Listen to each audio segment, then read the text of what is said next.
Good morning, everybody, and welcome back to Money and the Law on My FM 101.3 with your host. There he is, right there, Jay Marsden. Ta-da. He's from the Marsden Law Group. I'm John Drohan from Main Effort Financial. The guy you can't see is Tom Harmon. That's right. He's from the Holliston Hub, a.k.a. HCAT. I mean, this, people still call it HCAT, but it's the Holliston Hub. Let's get their heads around it. Let's wrap it up. Like, it's the Holliston Hub. Every once in a while you see him. You don't see him a lot. It's like the pilot, right? Like, there's a guy behind the door.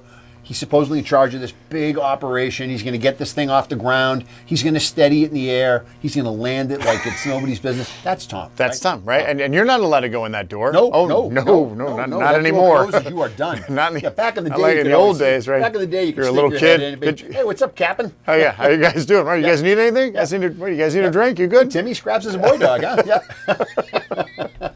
Ever seen a Gladiator movies? Classic. You can't see him now. But he's there, and he's wearing his Red Sox hat. He was.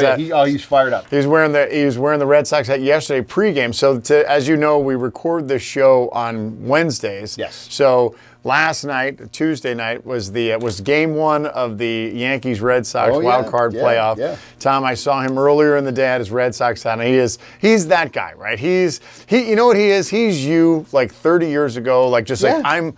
Right now, there's not much more important things. This is the most important thing going on right now. Right, and remember, back then, 30 years ago, it was the Red Sox, and nobody was a close second. Like, the Celtics, who won 11 million championships, and they're like, oh yeah, we like them too. They're great. We love basketball. Yeah, Sox brings a different element. And then 30 years ago, the Patriots were like, ooh, yeah. You're going to go to the game? No, thanks. No. Yeah, I get some tickets for you for free. I'll give you $100 to take them off my hands. Take them off my hands. Good, thanks. Just so I got them from corporate, so they know somebody went to the game. Take some, take some pictures and mail them to me after you get them developed. Photomat. Yep. But back then it was all and it was the height of the Red Sox misery. It was the height of the Red Sox we can't do anything. We're coming off of the 1986 Bill Buckner era. We're still in a drought. Still the curse. Still in the middle of the curse. We can't shake it. Right, and then you do your math on it, right? So 22 years ago, right? In 2003 was when they had the incredible loss, right? Remember we left Pedro in one batter too long. Brett Boone hits that home run, and then 2004 happened and everything changed. And then the world was aligned again. And it's almost like since that happened, because up until then, everybody was so baseball oriented. Everybody, it was just Red Sox. Baseball oriented, but defeatist, you knew what was going to happen. Even if you were a diehard, you loved it, you just knew in the eighth inning, whatever could go wrong is going to go wrong. Skylab is going to fall out of the sky. Skylab crush still our up there. fielder. Still coming. And that's it. We're going to whatever bad scenario you could cook up, you knew it was going to find. Well, you make up. I mean, you can't make up the facts, the things that happen. You just couldn't have made it up. You knew it was going to find you. And it's funny. So I always tell the story when I first moved to. So I grew up. I'm a native New Yorker. I grew up a New York Yankees fan, and I moved to Boston a million years ago. So I moved to Boston. I knew we weren't going to leave. Sure. So my first home opener, I went to the Boston Red Sox home opener in 1994. Ooh. I went, and it's a beautiful day, just like it is today. I go out, and back then, this is before they were selling out. You could go, and you could get in with a military ID, standing room only, $3. Sit wherever you like, and if someone said, "Oh, you're in my seat," excuse me, no problem. No problem, right? Yep. So I sat I was 10 rows back by myself. And before I knew it, I was friends with everybody in my section. It was kind of strange. Anyway, long story short, the game goes, and we're playing the Seattle Mariners. Ken Griffey Jr. is playing. Lou Piniella, Randy Johnson pitched. It was a crazy game. But at the end of the game, the Red Sox are down by it's a tie game going in the bottom of the ninth, and the great Mo Vaughn is up. Yes. This is the first game of this is the first home game of the season. Mo Vaughn hits a walk-off grand slam, and I'm in Fenway Park, and it's maybe my third game ever, but it's the first time ever in a day game. Sure. And people are crying, and it's the first game of the season. Yeah. Crying, hugging, like they had just won the American League Championship. Like it was October. Yeah. And so at that point, I just, much to the chagrin of my friends back home, we're all New York fans. Yep. At that point, I said, I can't be on the. They're going to win a World Series in our lifetime. Sure. Yeah. I can't be on the sideline. I can't watch it from afar. I have to be. You got to commit. I have to be part. And that day, I became a Red. I don't hate the Yankees like everybody else does, but I'm with you. That I'm with you. that day I became a Boston Red Sox fan, and then 10 years later they won. Yeah, here we are. Probably because of that. I remember. Well, I'm sure I helped. No, Well, Gene Yawkey. I think Gene Yawkey mentioned that at a couple of press conferences. How important your support to the team was. That and acquiring that guy, that Martinez pitcher. He seemed like he helped out a little bit, right? And then Ramirez and those guys. Some of those, they had some talent too. They helped. They helped me in the clubhouse talent too. That's right. The on-field talent. From a visionary, directional perspective, you were instrumental to getting them on the path. Yeah, right. Some drunk guy screaming from the tent, "Come on!" Yep. Actually, I was behind the Mariners bench that day, so I was kind of. I felt like I was in Randy Johnson's head. Oh yeah. When he had struck out. He's mentioned that. He struck out 14 Red Sox on ESPN. He's mentioned that. Right. So that's the game, right? The Mariners were like, all I wanted to do was see Johnson pitch, Ken Griffey hit a home run and make a great catch, and the Red Sox win. Yeah. Griffey hits a home run, makes a great catch. Johnson strikes out 14 Red Sox. Lupinella pulls him in the sixth inning. He's like, "Whoa, this is the first game of the season. Hold on, Tiger. We need a little more of that, right?" And then the Red Sox came back. Great game. There you go. All right. Well, we can wrap it up now. Great show, everybody. Thanks for listening.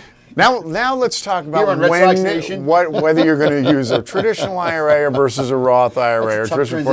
I don't know. We can do it. We can. Anyway, so before we go into what we're going to talk about today, let's hear more about you. No. I was going to say what's new with you. I got nothing. There's no way I'm trying to follow up that story. I'm not going to try to slide into the. No, but I picture you as like, so I'm like this transplant guy. I come in as I picture you as a kid growing up, just like as soon as baseball season starts in the spring, it's just, here we go again. Red Sox, Carl Yastrzemski, all like just Red Sox. Sox. I'm a Sox fan. I'm not like a, oh my God, live and die. Like I know enough to kind of carry a conversation for a little bit until it's time to buy another round. And then I kind of move on. But it was always around, right? It was everywhere. My father was a diehard Sox fan. So and you were close to Boston, right? So you, I mean, I'm sure you went to countless games. So Kim and I joke about that all the time. And we used to live in Charlestown. If you were beautiful day out, you'd be like, "What are you gonna do today? Saturday, nothing going on, right? What are you gonna do? I don't know.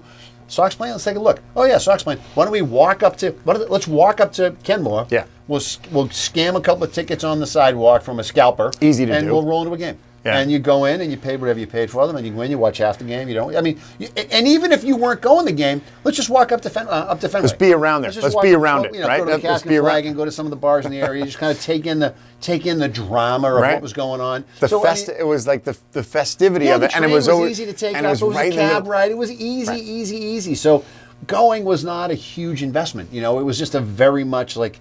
And then I worked at Fidelity, so because Fidelity was always running an event at Fenway, so it was like, oh my God, you couldn't another night out at Fenway. I can't believe that. And then I have another couple of corporate clients.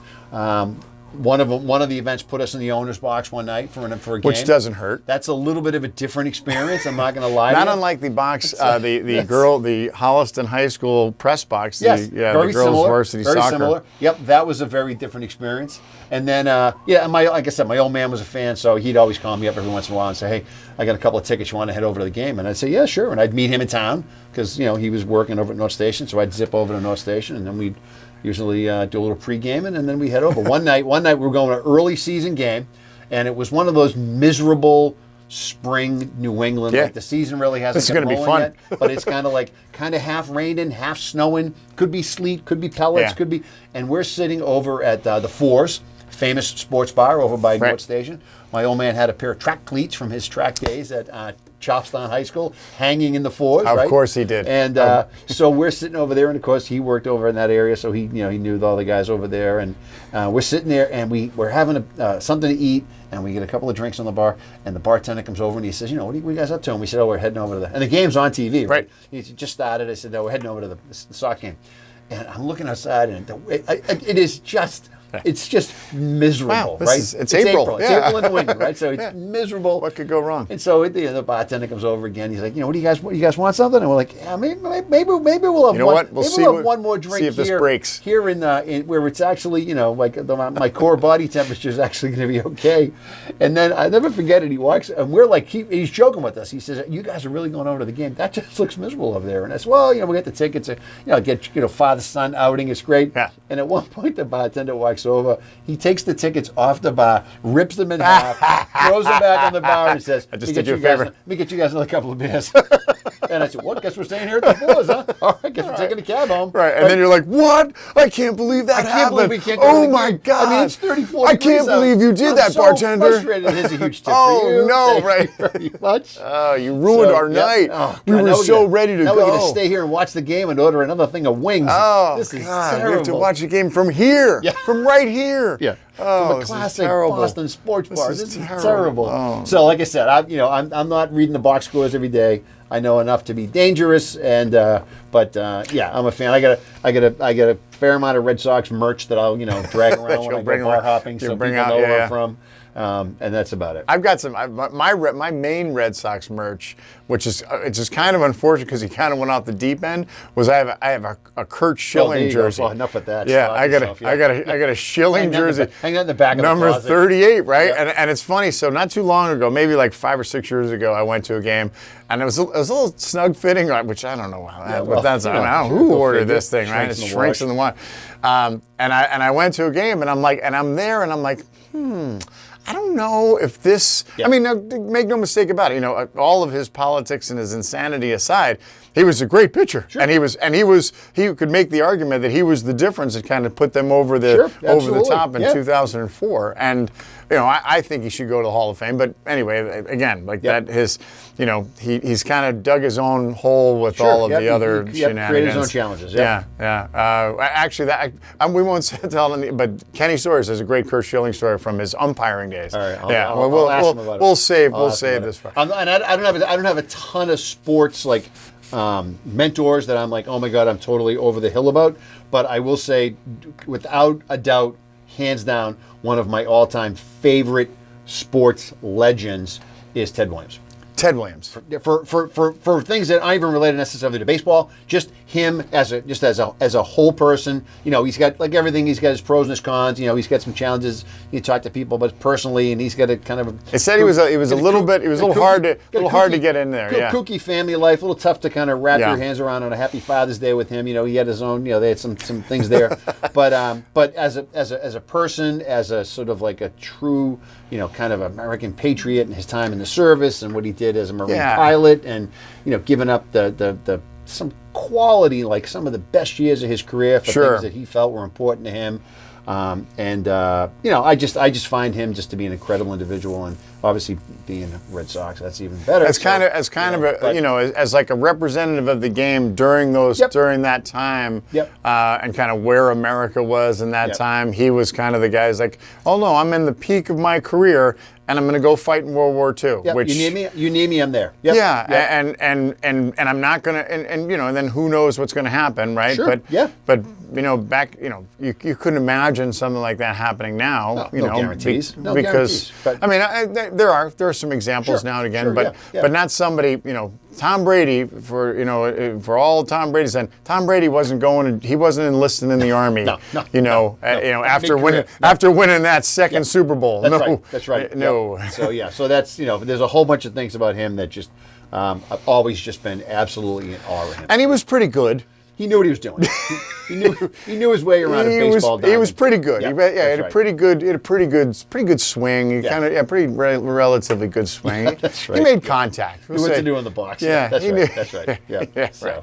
All right. So, do you know what you want to talk about? I'm just taking your lead today. Okay. So I do, and I think you're going to find. You focused on me last week, so I'm turning. I'm going to find this, and that's how we do it, right? So. What I want to talk about is there's a question, and it's always the question, and we kind of see more and more of this because people are very interested in like the taxation of your income in retirement. Sure. So the age-old question, and now with the new change, there's a new change in the 401k rules, which we'll talk about, but it's the question of, do I put my money into a traditional 401k versus a Roth 401k? Yeah. And we've talked about traditional versus Roth over the years, but the idea of, well, if I put into a Roth, then when I start taking that money out, I'm getting it tax-free. I'm getting my income tax-free, which is a great thing.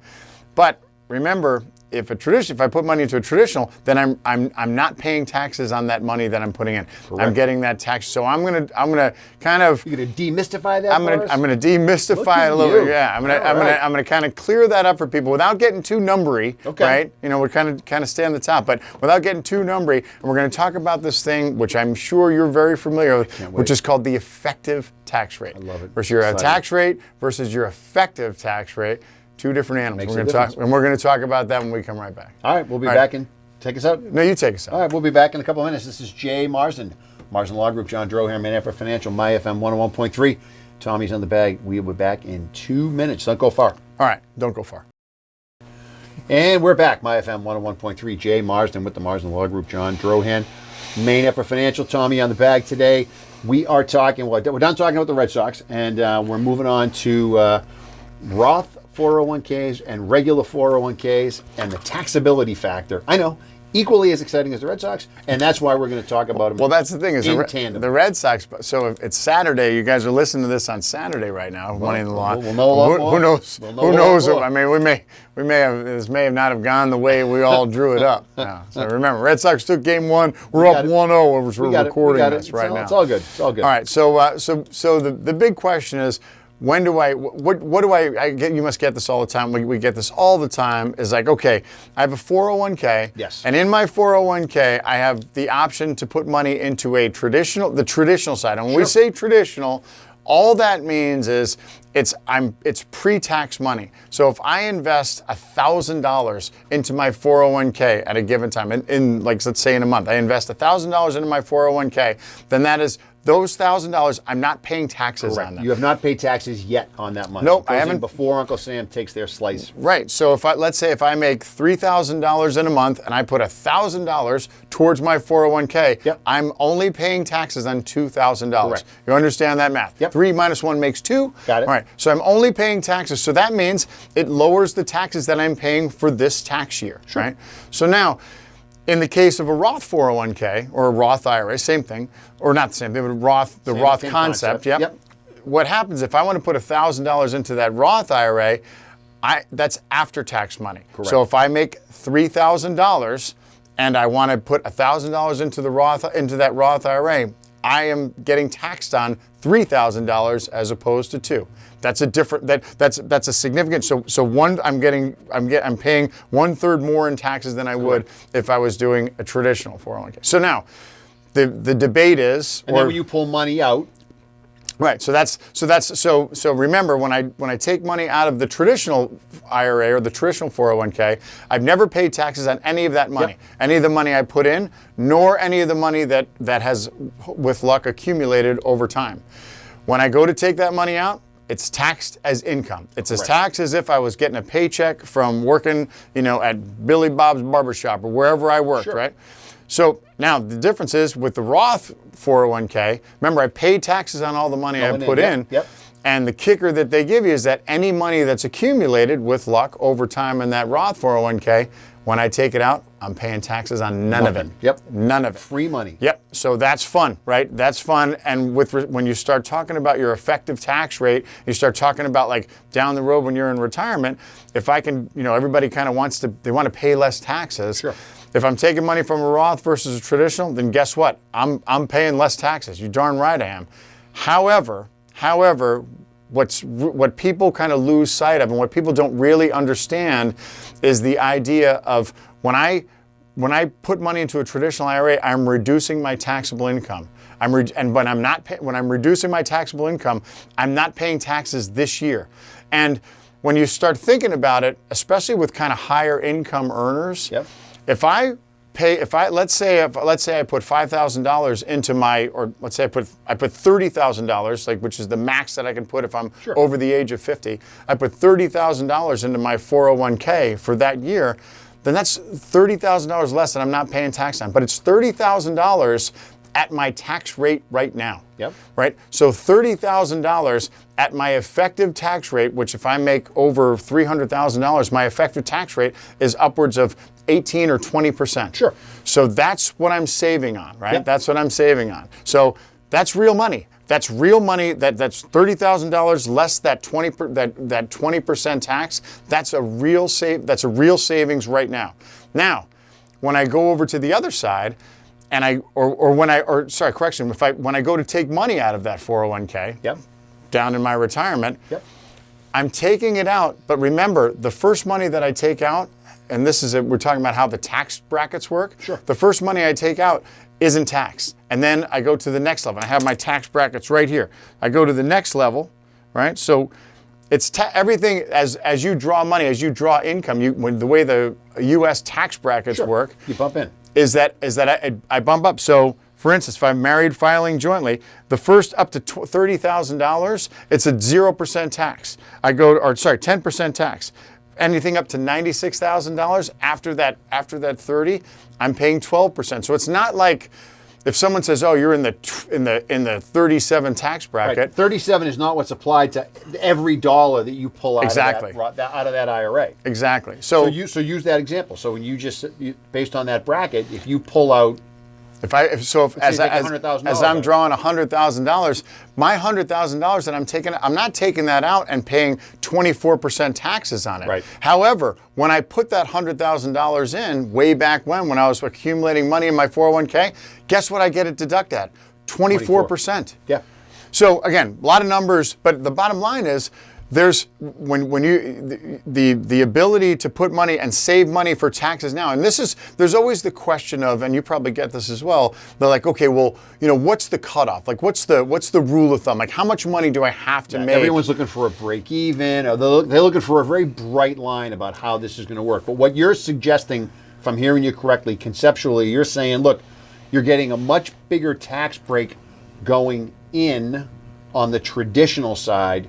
Because when you take it out, even though you're taxed, because of the way the brackets work, it's not you're not 24 tax going in, 24 tax coming out. It's different. Exactly. So so going in, I'm getting a better tax break than when I'm taking it out. Then I'm taking one from a. You're getting a better tax break going in than you're getting a tax penalty. Correct. On the coming out back end side. Right. So again, those numbers really work if you're like in one of those higher income places, and this is all kind of based on when we look at kind of our clients across the board. If you're in that, and my rule of thumb has always been, if you're making north of if you're making north of $200,000, sure, you're paying some taxes, right? Yeah. You're paying taxes, and you're paying taxes now. And granted, I get it. Like, I need the money. I'm saving money for my kids for college or whatever. I'm paying my mortgage. I need the money. But at the same time, you're also earning more money than potentially than you could be earning down the road. So this whole idea of, if I can get that tax break, if I can alleviate my tax burden now, down the road, it's not as bad as everybody thinks, because it's not as bad as it. And the reason is, people like talk about, and we get a lot of these questions now about, like, because the Roth is so attractive, it looks so good and it feels so. And I'm not saying it isn't. It's great. Understood. It's at the great. 30,000 foot, it looks so appealing. And I think not only does it look so appealing, but I think the important thing for people to remember is, if you didn't do this, like, you didn't mess up. Yeah. Don't beat yourself up, because people will always come to us and say, I want to Roth a big portion of my, whatever their retirement account is, right? I want to Roth it.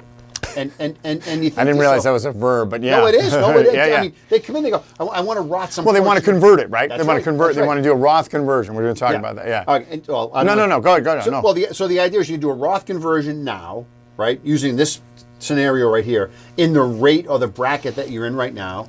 Maybe the window's closed. Maybe it doesn't work out for you, because on the other side, if you just took the distributions and paid the taxes, you still might be ahead. Yeah, and the other thing is, remember, if you kind of do like just numbers for numbers, right? So if I want to invest $1,000 into a traditional 401k or a traditional IRA, and I want to invest $1,000 into a Roth IRA or a Roth 401k, really, in order for me to invest exactly $1,000 going in each one, it's costing me more for the Roth, because I had to pay taxes on that money. Yeah, to get the same $1,000. So call it $1,250 or $1,300 in order for me to get $1,000 into that account. It's going to cost me $1,300. Yep. Where in order to get $1,000 into my traditional, it's It's costing me $1,000 Yep. because I'm not paying taxes on that money. I'm kicking that tax can down the road. Sure.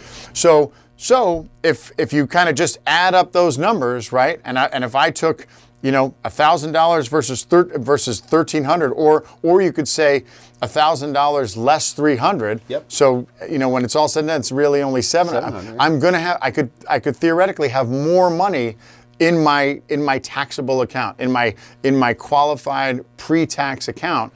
But remember, I got to pay taxes on that coming out. And this is where people kind of get hung up on, like, well, if I do my Roth, you were talking about Roth conversion. I'm going to talk about those in more detail. But if I do my Roth conversion and I have a Roth, then I'm not paying any taxes. Right.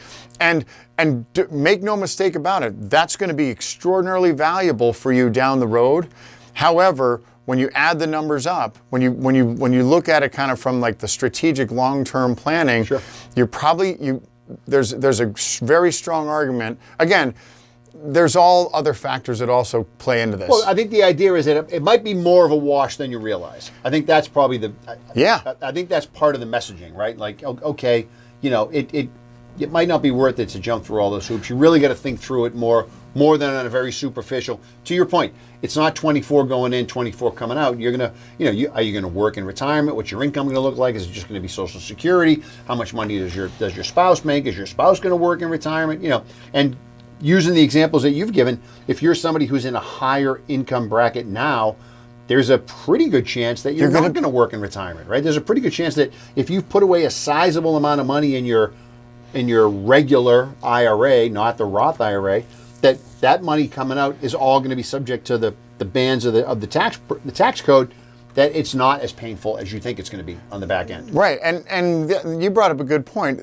If you're a higher income earning person now, then odds are that your standard of living isn't going to change much when you retire. Right. So if you need $200,000 after all is said and done for your annual expenses, when you retire, you might need close to that. Now, granted, there may be some debts that's paid off, sure. but it's not going to be much less, right? So you're probably going to be in and around. This is kind of where we make the assumption you're going to be in and around that kind of same tax bracket, that same income level. Yep. So and you're like, well, if I'm not paying any, then I could really lower my taxable income.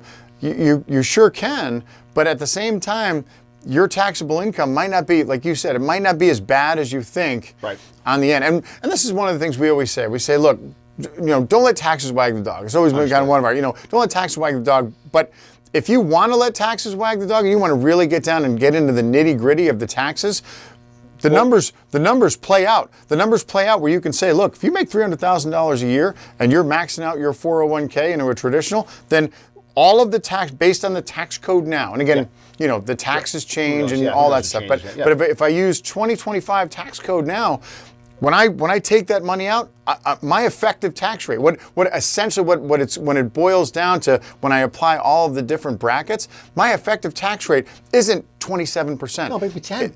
You're talking between 10 and 12. Yeah. And then, so this translates to people like when they're taking money out of their 401k, right? Yeah. So if or taking money out of their IRA, like for distribution, for income, someone starts taking money out of their IRA, and they're like, well, what should I? We need to withhold federal taxes. How much should we withhold? Well, right. I'm in the 27 to 24. What number do you rate. see 9 times out of 10 that people want to withhold in federal taxes? They want to hold 10. 10 to 15. 10 and whatever the state is. Nobody holds 25. Nope. It's always 10 and 5. Yeah. 10 and 5. That's what we see 9 times out of 10. And that's kind of our general rule of thumb. Again, depending upon kind of, they may have some other, like some taxable income sources, like a pension or something like that. That's going to kind of, that could, require them to withhold a little bit more, but they're not withholding 24%. No, and the pension thing, obviously, we talked about in the show before. Those are become more rare than you see over time. So, a lot of people are doing that. This is where I think I'm going to be, and this gets me pretty close. Yeah. If it blows up, then they're going to hold a lot more, and we just don't see a lot of that.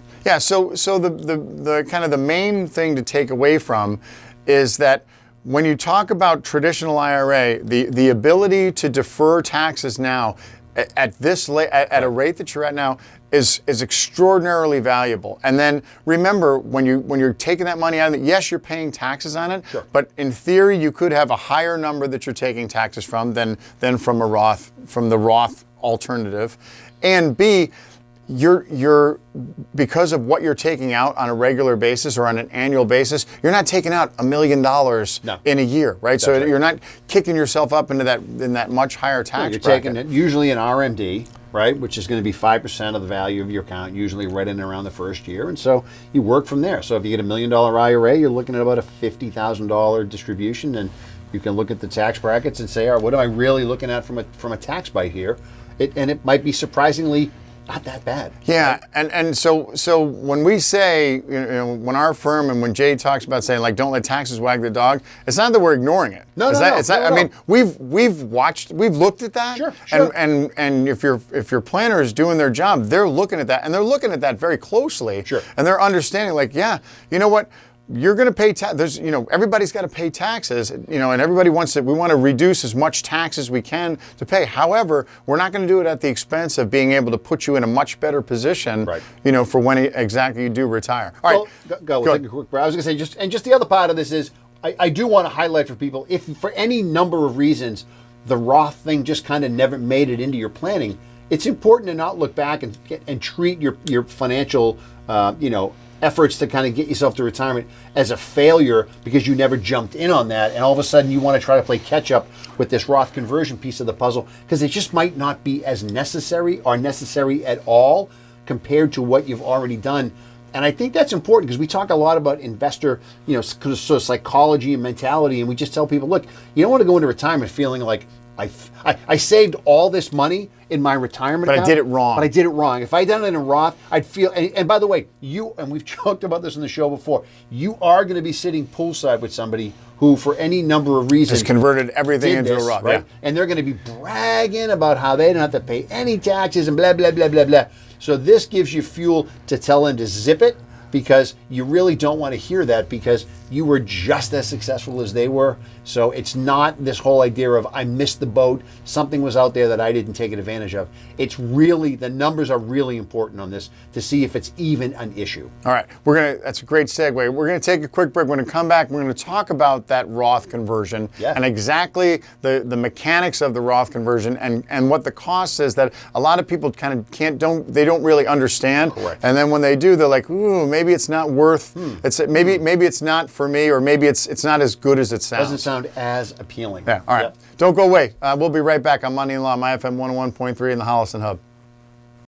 And we're back, My FM 101.3, Jay Marsden with the Marsden Law Group, John Drohan, Main Effort Financial. Tommy's on the bag with us. Tommy pulling a rabbit out of a hat. That's exactly right, at 101.3 My FM. Talking Roth conversion IRAs today. We just went through a whole session about how, first of all, there's good news out there for those of you who never took advantage of it for a whole host of reasons. Talked about some tax brackets and put some pencil to pen, or pencil to paper, I should say, as we're doing it here. We don't do a lot of math on this show for a whole bunch of reasons, but well, it's radio, so it's kind of tricky. Yeah. There's no whiteboard, and there's a reason. We constantly joke. There's no math in law school, but that's all right. So we were talking before the break about no math at Fidelity. No, that's not true. They did all the math for you. They do the math. They know math. So we're talking Roth conversions now. You're talking about flipping that big IRA that you have, that your brother-in-law can't leave you alone about converting, how great it was and how he's never going to pay taxes, and you're trying to decide, how do I keep up with the Joneses here? Do I convert this bad boy or what? Well, what happened? What are you telling them? What happened was, let's back. So let's talk about the Roth conversion used to be a thing that was like very very particular to like a certain income level of people. Yeah, you really had to line up the so the way just conceptually the way a Roth conversion works is you have a regular traditional IRA, right? So which you've never paid taxes on. Let's say you have $100,000 in a traditional IRA. Yeah. And if you were going to convert it to a Roth, what would happen is it would be as if you just received an additional $100,000 in income. Yes, it would. Yeah. Right. So but then because there was an income threshold in being able to contribute to a Roth or to have a Roth IRA, by taking that $100,000 plus whatever you were making in your day job, you were going to go over that threshold, so you wouldn't be able to do it. Right. Or you would only be able to do up to a certain amount of income. So it almost was like, it was kind of too restrictive. It was a lot of work. It was a lot of work, and you really had to thread the needle to make it happen. So then in one of these Secure Acts, I'm afraid I can't remember which one. Legislation. they changed that and they lifted the income band. So you could make $1 trillion and you could convert as much Roth as you wanted to do. Convert away, everybody. Yep, you can convert away. Which, so on the outset, everybody's like, whew, here we go, right? Here we go. And from the federal government standpoint, they're like, go ahead, keep going. Oh, the government needed money, so the government said, if you want to just Roth your IRAs. I love your Roth verb. Roth away, baby. Roth away, convert these things, and pay us now. Yeah. Give us your money. We were going to wait until 70 and a half, but if you want to do it at 40, get it now. Have at it. Yeah. Have at it. We'll take the money. So when you convert that Roth, you're essentially paying taxes on all of that money, Correct. right? So whatever the number, and you don't have to. It's not like you have to convert the whole thing. Nope, you can do pick a number. partial conversions, and there's all different ways you can do it. And there are formulas out there where if you can kind of do this like bits and pieces at a time, then it could prove to be very, very financially. It could be really good for you. Here's the thing. When I convert a Roth IRA, or I convert a traditional IRA to a Roth, that tax that I pay, that tax has to come from something, only if I'm under the age of 59 and a half, Sure. that tax that I owe, so let's do the $100,000 example. Let's say I owe $28,000 in federal taxes. Sure. Guess where that comes from? It can't come from the IRA that I just converted. No, it cannot. It's not like I can convert it and then take some of that money out. I can, but if I do, guess what I'm doing? Oh my God, you're taking an early distribution. I'm from your taking an IRA. early distribution, which means... Is that going to be subject to a 10% penalty? I think you're exactly right. Let me check my number here. Hold on. That's right. It's still 10%. Yep, yes. 10%, Tom. So Tom, who's like not even close, I mean, 59 and a half is like 59 and a half it's years a away. lifetime away from right. him. So if Tom wanted to convert his IRA right now, he'd have to come up with the cash to pay that tax. Well, and this is the thing that a lot of folks who are going through this don't necessarily think this through all the way, right? They do exactly what you just said. I want to convert $100,000 of my IRA. I want to put that in a Roth, and then you immediately say to them, "Great, I just need a check for $28,000." Yep. And they go, "I'm sorry, come again?" Yeah, from that brokerage account or from your bank account, right? Yep. That you're like, here you go. You want to do this, and make no, you're good. You're going to have $100,000 in a Roth IRA. Yep. You're never going to pay taxes on that money again. What a win! Yeah, like if that thing grows to $350,000, $400,000, it's all tax free, $10 million. which is great. No which is great. Yep. But it's going to cost you right now. It's Yep. going to cost you right now. And oh, by the way, it's going to cost you at your tax bracket that you're in right now. Yep. Right. Yep. And we've talked about on the show in an environment right now where studies have said most folks can't come up with $500 to cover an emergency, and you're going to be asked to say, "Oh, and I need 30 grand." And by the way, if it and it shouldn't come from your retirement account. This is money that you need to be able to come out of pocket with to cover the tax. Well, you shouldn't do it because you're going to pay a 10% penalty. That's right. So now instead of if I'm in the 28% tax bracket, now I'm in the 38% tax bracket. That's right. And I'm paying a 10% penalty. I'm paying 10 in my $100,000 example, it's costing me $10,000 to do this. Yes. Is that worth it? On top of the taxes. On top of the taxes I have to pay. It's costing me write me a check for $10,000. So your $100,000 Roth conversion puts $50-ish thousand in your Roth IRA. Because everything else, if everything has gone to taxes. Yep. So now, in some cases, you may have the assets to be able to do that. Sure. And if you have the assets to be able to do that, and again, let's say I have and we'll talk about the brokerage account, because the brokerage account, Jay's favorite thing on earth is like my non-IRA broker. Let's say I have $200,000 in my brokerage account. And you're like, Sure. yeah, I could cut a check for $28,000 to cover that tax for that Roth conversion. And that might, and you know what? That might work absolutely perfectly for that particular situation.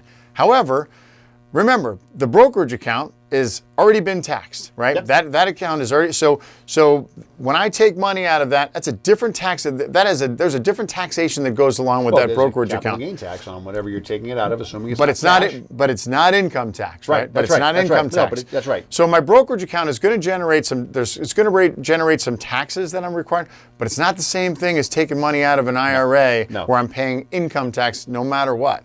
So the other part of this is that brokerage account, yeah, I got $200,000. It sounds like I got all the money in the world. Oh, wait, I have two kids that are, one's a sophomore in high school and one's a senior. Yeah. Some of that money was going to get used towards that. And oh, by the way, we really wanted to redo that kitchen. We really want to upgrade the kitchen, and we have a home equity line of credit, but we were going to use our brokerage account to generate some income to kind of pay that.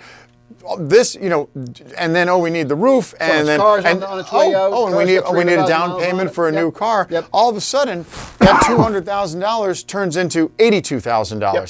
and now you're like, oh wait, and we're going to do that Roth conversion because it's the greatest tax thing ever we can do. 50. And now here I am, and now I've written another 20. And now I'm down to like $60,000 from 200, which without doing anything, with living life as things were gonna as I'm. No, I don't have any credit card debt. That's great, but that's a different feeling. Yeah. It's a different feeling when you go to bed at night and you're like, all right, I got $50,000 in the bank and I have $100,000 in my brokerage account.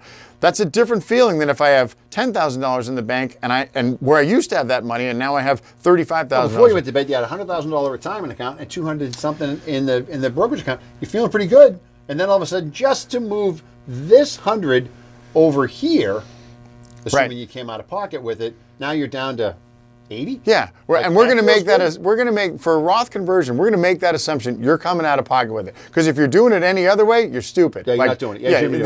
Then you get no business. Right, and if your advisor is telling you to do it and they're showing you some Fugazi magic math magic, no. Yeah. Don't do it. The only time we'll tell somebody to pay that 10% penalty is if they're going to if it's some crazy like unicorn of an idea, like there's this new fruit company that I'm starting. It's called Apples or something like that, and we're gonna do, we're buying our house. We're buying our house in New Hampshire that we've wanted ever since like they were little kids, and now we're going to do it. We're going to take some money out of the IRA. We're only 50, and I'll be like, okay, it's kind of like an investment for an investment. It's going to cost you money. We'll figure it out. Is there another way to do it? Is it a loan out of a 401k instead of from the IRA? But maybe taking the penalty makes sense. There's other reasons to do it that make more sense from a wealth management perspective. Not, I'm only doing this around the taxes. Go back to your tax tail issue. Yep. This is not a tax smart, savvy strategy. And the other part of this, the other part of the Roth conversion is you don't have to do it. No. There's no requirement. There's no compelling you have to or like a date or a deadline or something that where you have to do this. If you leave things as they are and you stay in if you're in that traditional IRA or 401k, then everything's going to go as normal. You can invest it however you want to invest it. If you have gains, they're going to continue to grow tax deferred, and nothing's going to change until you're not going to pay a red cent in taxes not a dime. Until you take money out, right? And that's going to be at whatever, 73, right? So you have a lot more time for this thing to grow tax deferred and keep kind of rolling along. And then you'll sit down and you'll say, all right, let's figure out what our distribution strategy looks like from this. How much do we need to take out? How are we going to do this? All right, so that's a great segue. We're going to take a quick break, come back. We're going to talk about that distribution strategy because as I go back to Jay's favorite thing I don't know if it's his favorite thing. One of his maybe put in the top 10. Favorite thing is that brokerage account, right? Yeah. So we're talking about you have your finance guy say, hey, listen, take that $28,000 out of the brokerage and convert that Roth. You'll be so psyched you did that. Please. You'll be so psyched. You did that. But when we talk about our distribution strategy in retirement, that brokerage account gets a lot more attractive, and people don't realize. And again, don't let taxes wag the dog. Taxes are wagging the dog tail. We're going to talk taxes. We're going to talk numbers because when I talk about that brokerage account, when I distribute from a brokerage account, it's a little bit different taxation than it is from the taxable account. Okay, all right, don't go away. We'll be right back. And we're back. My FM 101.3. Jay Marsden with the Marsden Law Group. John Drohan, Mainnet for This pencil's not sharp enough. We are money and law, and we're talking all kinds of money and law today. We're really diving in today. Usually we spend about 45 minutes talking about ourselves, but today we're actually really, as John mentioned off the air during the commercials, we're really bringing it home today. Well, here's the thing. Every now and again, again, this is entertainment, right? Yes. We are here to entertain. This is part of entertainment and some education. Yes. And we do. We are as all of our loyal fans know, the way we do this is we try and make light and make frivolity. This is standing around the barbecue. We're trying to make it fun. Talking about some really monotonous and boring things. But when we talk about them, they are not monotonous and they are not somehow they just sound a little bit better. That's right. However, believe it or not, Jay and I are professionals. Believe it or not, Jay and I have been doing this for quite some time. And yeah. believe it or not, Jay and I actually, there's a strong argument, the jury's still out, that we know what we're talking about. So every now and again, we kind of sort of have to just remind everybody that, you guys are really funny on there, but when we're talking about, there's actually some things, there's some work involved. So quick aside on this, and then we'll dive into the Roth thing. So in this vein, my daughter called me last night, and her and her roommates, and they had a slight legal issue, something that needed some attention. It needed a lawyer's touch. Yeah. And so I said, yeah, hang on 1 second, and I put the phone down, and I walk in the other room, and I close the door to the home office, and so I go into full-blown lawyer mode. Right. Love it. And she is like, who are you? Oh my God. She's like, I keep forgetting. And I'm like, yeah, I get it. I don't put that hat on a lot, especially around the fam. Right. I said, but let's you want to lawyer it up? Let's lawyer it up. Yeah, and she let's was talk like, about it. You know what, Dad? That takes care of every single thing we need. I'm like, yeah. Problem solved. This will solve your problem. This is how you're going to do it. And they were like, right. She pat myself on the back. She was like, I keep forgetting that you're a lawyer. I said, yeah, I get that all the time. That's all right. That's fun. That's a heartwarming story. Yes. Yeah. Because when you go into lawyer, I know what I'm doing. Because if I was talking to a client, I'd be like, all right, here's what you're going to do. You're going to do A, B. You're going to do this. Yes. Oh, I'm going to call this guy. No, you're not. No, you know. And that's the beauty of like when you're talking to your lawyer will say very definitively, no, don't do that. I like that. Yeah. So all right, so this is what we're talking distributions now. So so this is how you're going to handle this. All right. I love it. So when we talk about distributions, again, the general rule of thumb is I want to minimize my taxes. Sure. I want to minimize my taxes, but at the same time, I want to do it correctly to where I'm not going to exhaust put myself in like potentially down the road, put myself into a corner where I've kind of exhausted all my money here, or I've spent all my money here, and now I have to take required minimum distributions, or whatever the scenario is. So when we talk about distributions, and we're before the break, we were talking about the brokerage account. Yep. So let's say in our situation, like the fundamental thing that you have 3 accounts. You have a bank account, right, that has cash in it. That's right. You have a retirement account, and in our case, we'll call it a traditional retirement account that's fully taxable, right? Yep. I have a retirement account, like call it an IRA rollover or 401k, whatever it is, and then I have my non-IRA account, which we refer to as your brokerage account. Correct. It's your taxable brokerage account. It's an invested account. And it might be invested slightly different but it's an investment. You're invested in the stock market, right? In your brokerage account. You're invested in the stock market in your IRA account. Sure. And in your cash account, you're not invested in anything. It's just sitting in the bank. Yep, okay. just money. All right. So the basics.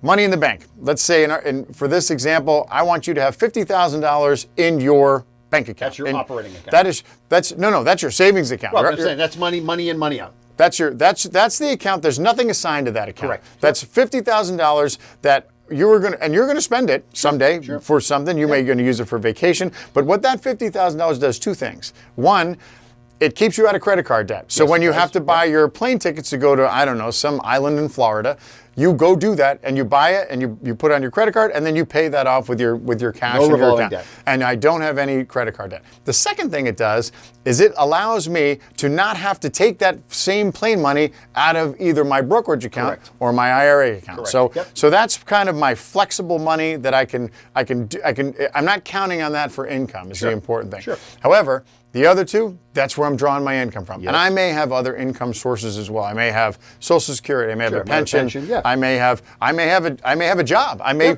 have rental property. Exactly. I might have real estate, some other type of passive income, right? I might be, I might have had sold my practice and I'm getting a residual income from that.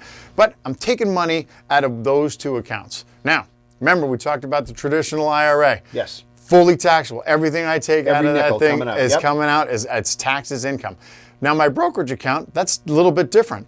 When I take money out of my brokerage account, I don't pay taxes on it. It's not like as when I take just from taking money out, when I cash money out, it's not that money's taxed as income. However, the operations of the brokerage account, that is taxable. So for instance, if I buy Apple stock at $150 a share and I sell it at $200 a share and I sell this at least 1 year after I bought it, then I'm paying what is known as long-term capital gains tax. Right? So in my brokerage account, and if you're managing it or if you're paying somebody, you have a manager, they're buying and selling. Their job is to try and make you as much money as they can, given the constraints or the limitations restrictions or the risk tolerance that you have. And so there could be some capital gains that are generated Correct. from this. Yes. Now, Yeah. on the other side of that, and you've heard your financial planner talking about tax harvesting, right? So what they can do is if I let's say I sell my Apple stock and have a capital gain, I could also then sell another stock that I don't necessarily want or don't necessarily think is of value right now. Yep. And I could take a loss, and that capital loss could offset the capital gain. So and this happens kind of throughout the year.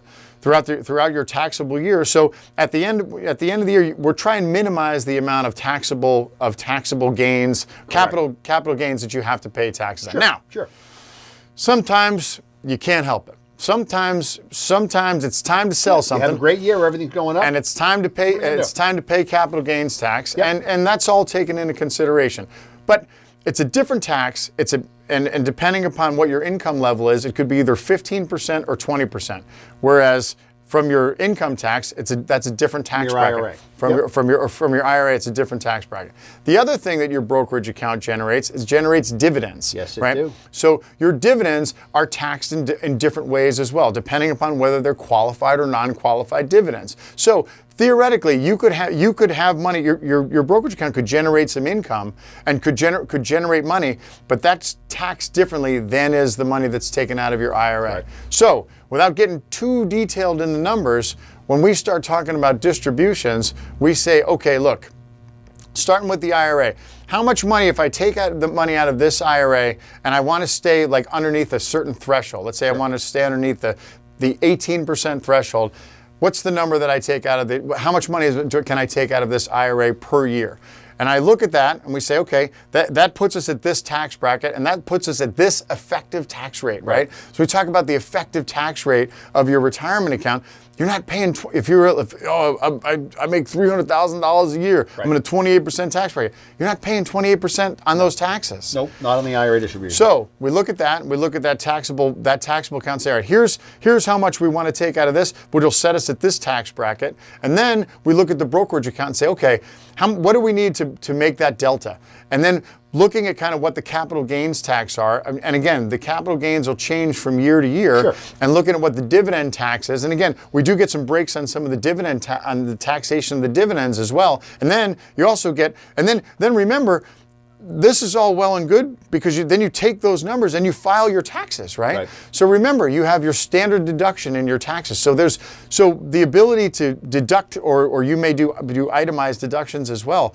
But at the end of the day, if that was a Roth IRA and I wasn't paying any taxes on it, I'd pay a lot less taxes. But at the end of the day, my taxation isn't going to be that bad. So let's say, for example, say we're taking $100,000. That's our income. And you're at the pool, right? And I'm sitting next to you, and you're like, I got all Roth. I don't pay any taxes. And I'm like, great. How much money do you take out per year? Oh, I take $100,000 a year. Okay, great. I take $100,000 a year too. What's my effective tax rate? Oh, it's $12,000. And let's say or $15,000. It's all said and done. So in order for me to take out $100,000, I'm taking out, it's going to cost me $15,000. $15,000 in order, and you're just, I'm taking $100,000. Okay, that's fine. Great. How much do you have in your Roth 401 or your Roth IRA? And you're like, I got $1 million. Like, oh, that's good. I have $2.3 million in mine because of I deferred. Putting away more money, and the power of compounding has put me in a better position. My pile's bigger, so that's what you're saying. Or theoretically, what I did is instead of doing those, you've been converting your IRA to Roth conversion for all this time, and let's say you got $2 million in your Roth IRA, and I got $2 million in my IRA. How much money do you have in your non-retirement account, the brokerage account that we were talking about? Oh, I have nothing. I don't have one of those. I use it all to pay my taxes on my Roth. I have $1 million in mine. I have $1 million. Oh, and remember, that's after tax money. I pay taxes on this, the money that I take out.